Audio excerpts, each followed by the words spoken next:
Hello दोस्तों, मैं रवि आप सभी का स्वागत करता हूं the MP exam with Ravi में। कल हमने पढ़ा था मुगल वंश के बारे में और मुगल वंश में भी हमने पढ़ा था बाबर।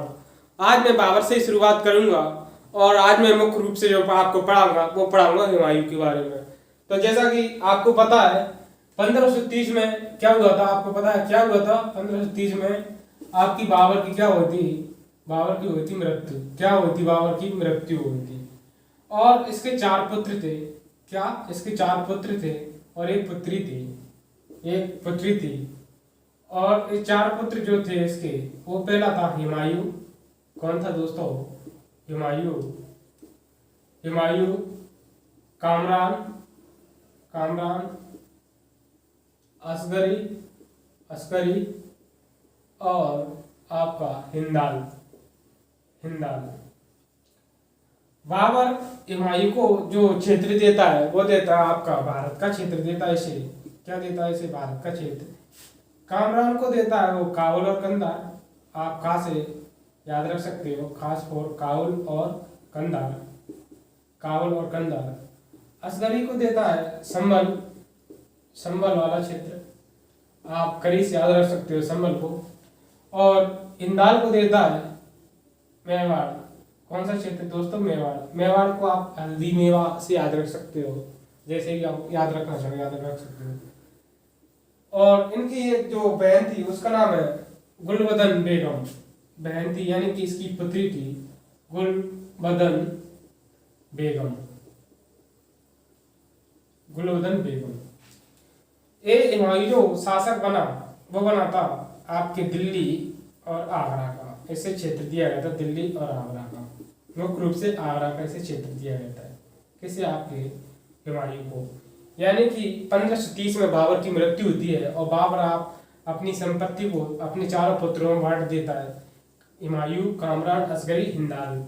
हिंदाल को ये अपनी संपत्ति दे देता है। हुमायूं को भारत की, कामरान को काबुल कंधार की, असगरी को संभल की, हिंदाल को मेवाड़ की। और हुमायूं को ये भारत का शासक बना करके क्या हो जाता है? मृत्यु को प्राप्त हो जाता है। कौन? आपका बाबर। जैसा कि एक जैसे ही हुमायूं इस पे बैठा, किस पे? आपकी दिल्ली की गद्दी पर। और मुख्य रूप से ये कहाँ पर था? आगरा पर था। कौन? आपका हुमायूं। और इसका युद्ध होता है किसका? आपके हुमायूं को। बैठा कहाँ? ये आगरा में बैठा दोस्तों। कहाँ बैठा है? आगरा में। और ये इसका जो मुख्य रूप से युद्ध होता है वो इसके युद्ध होते हैं 5 युद्ध होते हैं लगभग। कितने युद्ध होते हैं दोस्तों? 5। इन पे मैं डिस्कस कर लेता हूँ। एक हुआ था इसका 1531 में, एक हुआ था इसका 1532 में, एक हुआ था इसका 1539 में और एक हुआ था इसका 1540 में और 1555 में भी हुआ था इसका एक युद्ध। और इसके बाद 1556 में इसकी क्या हो जाती है? मृत्यु हो जाती है। किसकी? आपके हुमायूं की। किसकी? हुमायूं की। मुख्य रूप से 1, 2, 3, 4 और 5 इसके युद्ध होते हैं। पहला युद्ध जो होता है इसका किसका? आपके हुमायूं का जो युद्ध होता है वो होता है कलिंजर का युद्ध। किसका? कलिंजर का युद्ध, कलिंजर का युद्ध, कलिंजर का युद्ध। फिर होता है इसका दोहरा का युद्ध, दोहरिया, दोहरिया का युद्ध, कलिंजर का युद्ध, दोहरिया का युद्ध। और इसके बाद होता है आपका चौसा का युद्ध, चौसा का युद्ध। और इसके बाद ये आपका होता है 1540 में बिलग्राम का युद्ध, बिलग्राम का युद्ध। और ये 1555 में होता है सरहिंद का युद्ध, सरहिंद का युद्ध। किसका होता है दोस्तों? सरहिंद का युद्ध। कलिंगर का एक शासक होता है दोस्तों, उसका नाम है प्रतापरुद्र। ये प्रतापरुद्र को क्या कर देता है? हरा देता है। कौन? आपका हुमायूं। उसके बाद दोहरा का युद्ध होता है। ये होता है अफगानों से, अफगानों से, अफगानों से किसका युद्ध होता है?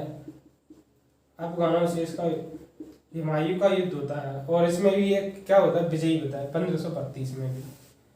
चौसा का युद्ध आप याद रखोगे। इसका ये चौसा का युद्ध जो होता है वो होता है बहादुर शाह से। किससे होता है दोस्तों? बहादुर शाह से, बहादुर शाह से। और इस बहादुर शाह के बारे में मैं थोड़ा सा बता दूं। ये था आपका गुजरात का शासक। कहाँ का शासक था दोस्तों? ये था आपके गुजरात का शासक। और इस गुजरात के शासक ने आपके 1531 और 1532 1531 और 1532 ये मालवा और गुजरात, इस पर इसने अधिकार कर लिया था। किसने? आपके गुजरात के शासक बहादुर शाह ने। और इसने इन पे कब्जा कर लिया था। और इसके बाद मालवा और गुजरात के बाद इसने किया था किस पे? चित्तौड़गढ़ पर ये हमला कर रहा था। किस पर? चित्तौड़गढ़ पर। तो चित्तौड़गढ़ की रानी होती है कर्णावती। कौन होती दोस्तों? कर्णावती। वो क्या करती है कर्णावती वो हुमायूं को राखी भेजती है कि भाई आओ, भाई मेरे भाई आओ और मेरी रक्षा करो। किसे? हुमायूं को। और हुमायूं आता है और ये वाले क्षेत्र जीत करके, मालवा और गुजरात जीत करके, ये अपने भाई असगरी को दे देता है। किसे? असगरी को दे देता है। यहाँ का शासक किसे बना देता है? असगरी को। लेकिन असगरी जो शासक बनना चाह रहा था, वो बनना चाह रहा था आपके कहाँ का? आगरा का। क्योंकि आगरा में मुख्य रूप से क्या था? केंद्र दिल्ली में और आगरा में उप केंद्र था आपका आगरा। तो ये कहाँ पे कब्जा करना चाह रहा था? आगरा में।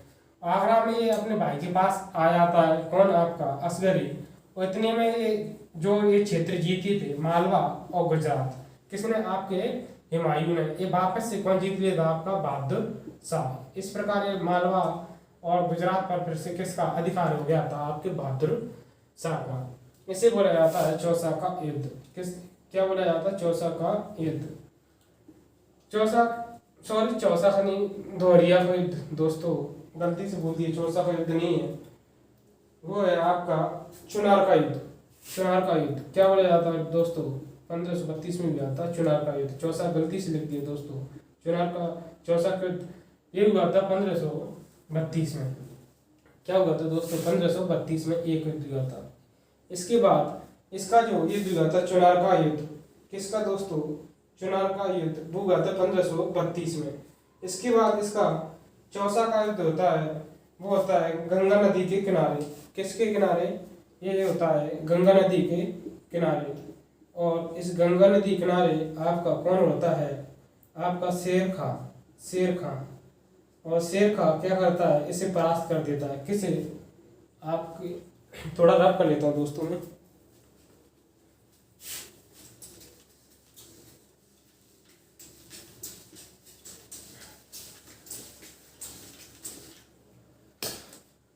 (1547) में होता है इसका किसका युद्ध? इसका चौसा का युद्ध।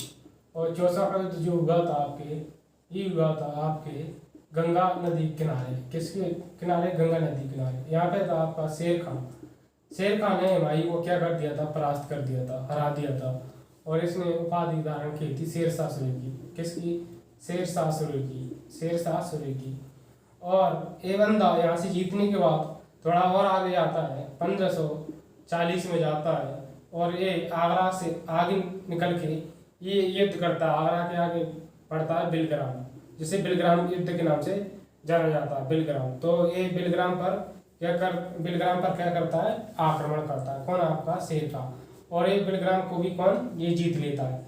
कौन? आपका शेर शाह बिलग्राम को जीतने के बाद यहाँ से आपका हुमायूं क्या हो जाता है? हुमायूं भाग जाता है।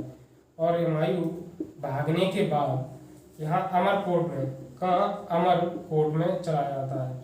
अमरकोट जाने से पहले ये रास्ते में क्या कर लेता है? आपका हुमायूं हमीदा बानो बेगम से शादी कर लेता है। हमीदा बानो बेगम से क्या कर लेता है दोस्तों? ये शादी कर लेता है। हमीदा बानो बेगम से क्या कर लेता है? शादी कर लेता है। कौन? आपका हुमायूं। और इस हमीदा बानो बेगम से ही 1541 में क्या हुआ था? इससे अकबर का जन्म हुआ था। क्या हुआ था दोस्तों? अकबर का जन्म हुआ था। और ये भी किसकी पुत्री थी? अकबर की। ये भी किसकी पुत्री थी दोस्तों? अकबर की। कौन? हमीदा बानो बेगम। हमीदा बानो बेगम से कौन शादी कर लेता है? हुमायूं। और हुमायूं कहाँ छिपा रहा था? अमरकोट के शासक बीरसाल के यहाँ। कहाँ छिपा रहा था दोस्तों? बीरसाल के यहाँ। और इस बीरसाल के यहाँ हमीदा बानो बेगम से कौन प्राप्त होता है? अकबर। यानी कि अकबर का जन्म होता है 1541 में। इस प्रकार इसका बिलग्राम का युद्ध भी कंप्लीट हो जाता है। और इसके बाद इसका होता है सरहिंद का युद्ध 1555 में सिकंदर शाह के साथ। और सिकंदर शाह के साथ क्या होता है, और सिकंदर शाह के साथ इसका होता है, सिकंदर शाह के साथ इसका क्या होता है, सरहिंद का युद्ध 1555 में। और 1555 में इसे हरा करके ये आगे बढ़ता है और दिल्ली पर फिर से अधिकार कर लेता है। कौन आपका दिल्ली पर अधिकार कौन कर लेता है, आपका हुमायूं फिर से अधिकार कर लेता है, हुमायूं। और 1556 में इस यहाँ पे पुस्तकालय पड़ता है, पुस्तकालय। और 1556 में इसी पुस्तकालय की सीढ़ियों से 1556 में इसी पुस्तकालय की सीढ़ियों से लड़खड़ा करके आपकी हुमायूं की क्या हो जाती है, मृत्यु हो जाती है। इस प्रकार आपका अगला जो शासक बनेगा वो बनेगा अकबर। और अकबर और शेरशाह सूरी के बारे में आपको अगले वीडियो में बताऊंगा। और तब तक आप मेरे इस वीडियो का एंजॉय करें और देखते रहें और फीडबैक देते रहें। इन्हीं सब शब्दों के साथ मैं आपसे कहूँगा जय हिंद, जय भारत।